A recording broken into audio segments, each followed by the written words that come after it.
WhatsApp पे paper मिल जाता है। आज हिंदुस्तान का युवा चाहे भी रोजगार नहीं पा सकता। भाई तुम्हारा पेपर लीक हुआ क्या?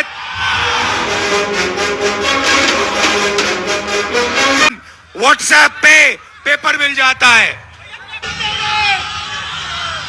तो सबसे पहले इस स्वागत के लिए बहुत धन्यवाद। यूपी में जहां भी मैं देखूं पोस्टर मिलते हैं, बेरोजगारी, महंगाई और पेपर लीक।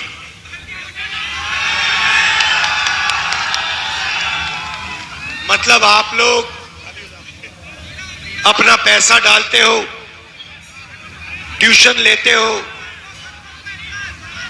और फिर जब पेपर का समय आता है तो 1% लोग पहले ही पेपर ले जाते हैं, चोरी कर लेते हैं और आप देखते रह जाते हो।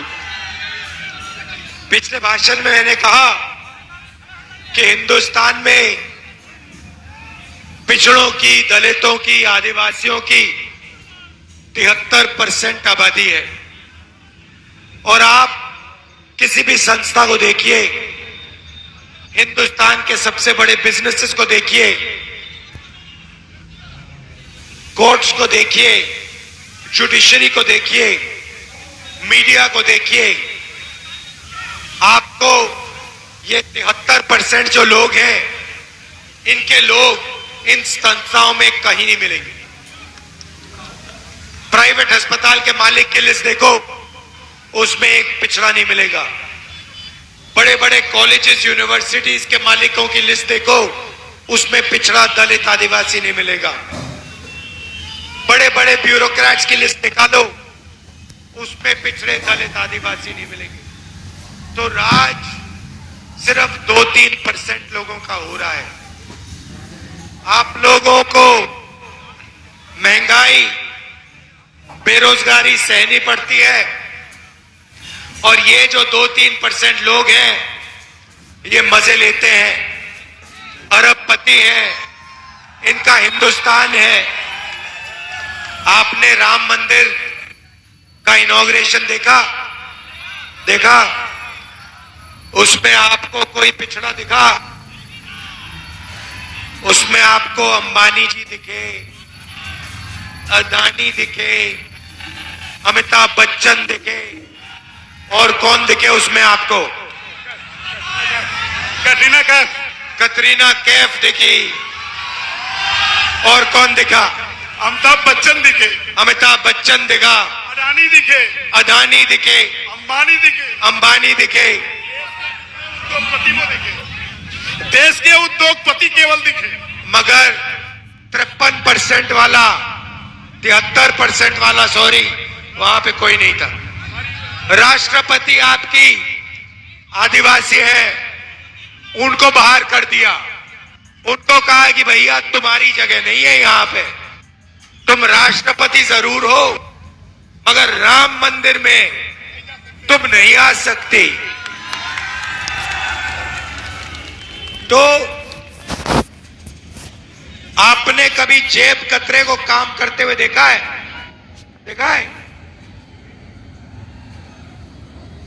क्या नाम है तुम्हारा? यादव जी खड़े हुई ऊपर जीप पे। अब ये देखिए, ये सुरेश यादव जी खड़े हैं। अब अगर कोई चाहते हैं, कुछ नहीं होगा भैया, खड़े रहो, घबराओ मत, खड़े रहो, देखना चाहिए। अब अगर जनता, अगर कोई इसमें इसकी जेब काटना चाहता है तो सबसे पहले क्या करना पड़ेगा? हाँ, ओ भैया उधर देखो जरा, इधर देखना जरा, इधर देखो, उधर देख यार, उधर देख।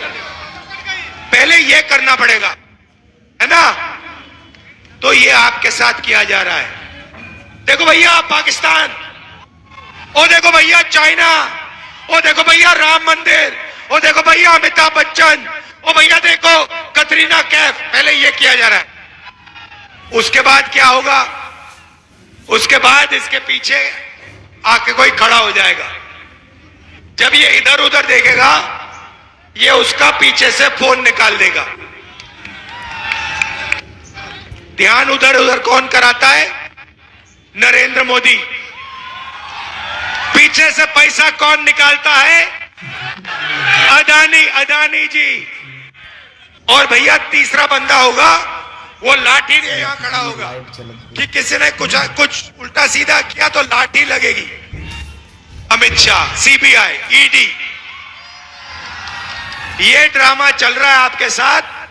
आप 24 घंटा सुबह उठते हो, मोबाइल फोन खोलते हो, आपका ध्यान उधर उधर जाता है।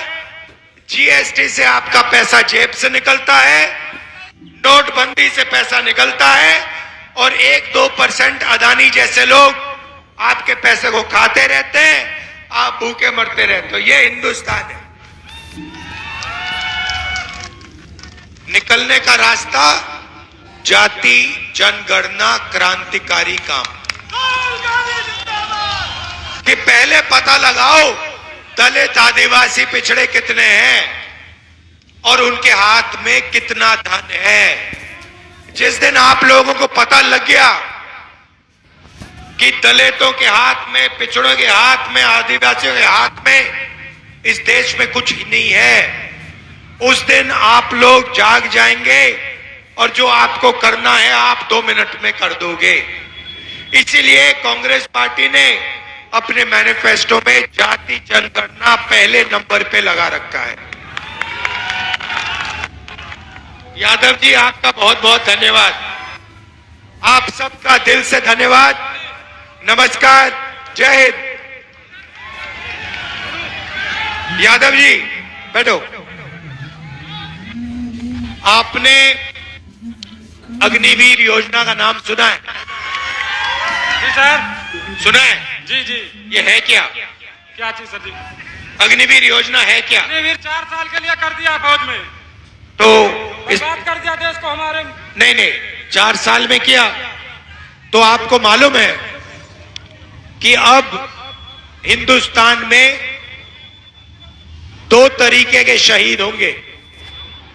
एक, सेना वाला जब शहीद होगा उसे शहीद का दर्जा दिया जाएगा, और दूसरा जो अग्निवीर होगा, जब वो शहीद होगा उसको शहीद का दर्जा नहीं दिया जाएगा, उसकी लाश को परे कर दिया जाएगा और उसको भूल दिया जाएगा। अग्निवीर योजना में जो शहीद होगा उसको ना पेंशन मिलेगी, परिवार को ना पेंशन मिलेगी, ना मदद मिलेगी, कुछ नहीं।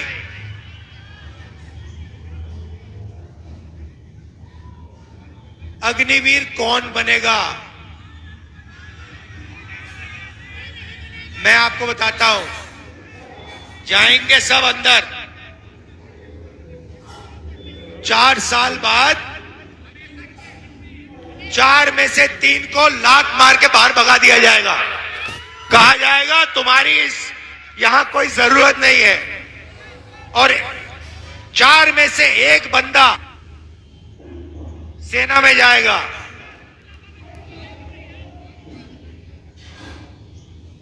जो पैसा छोटे दुकानदारों का है, बेरोजगार युवाओं का है, खड़े हो जाइए, जागरूक हो जाइए। जो आपका है ले लीजिए। धन्यवाद, जय हिंद।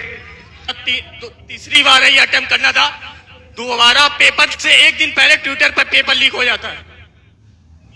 और जब आपने ये पैसा दिया, आपने ये मेहनत की, और जब आपने देखा कि आपकी मेहनत ट्विटर पे लीक हो गई, खत्म हो गई, तो आपको क्या लगा? भैया हम भी खत्म हो गए।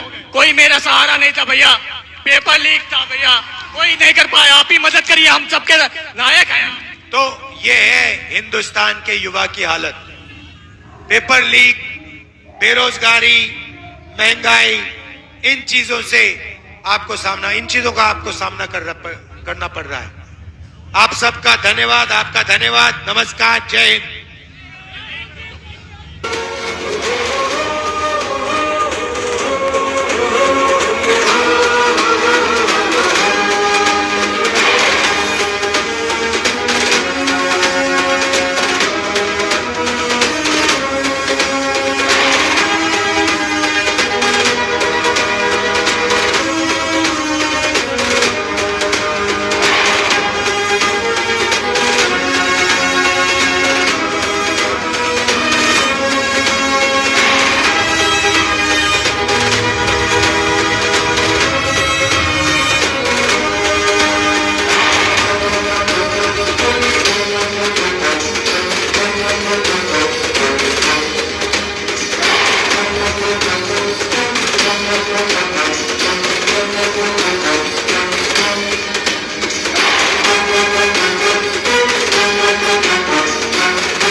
कितने युवाओं का सपना टूटा।